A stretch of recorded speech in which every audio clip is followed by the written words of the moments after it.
inini hangu sisimeli ndakatoenda ngintorione handitombozotsi problem kana kuti chii, asi inini chandaitotsvaga mupfuhwira sisimeli, mupfuhwira chaiyo.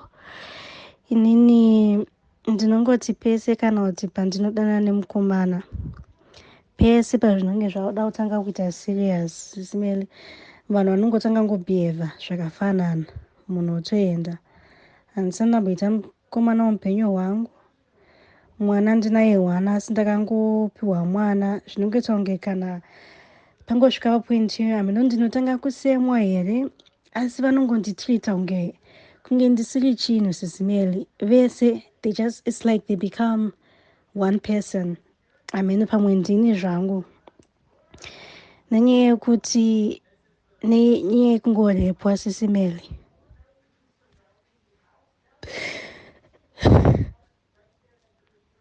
Sisimeli ndanga ndaneta engorepwa nehama izvezvi last week. Ndakarepwa futi, nongodaro bva zvangoita kunge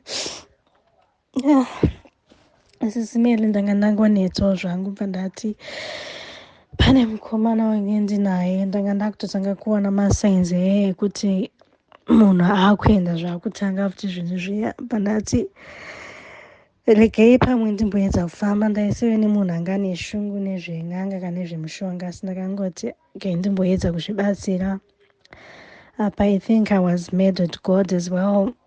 Ndanga ndangoita zvezvekuti ndanga ndangori neshungu dzaya dzekuti handina kana basa rekuti mari ichabuda imari.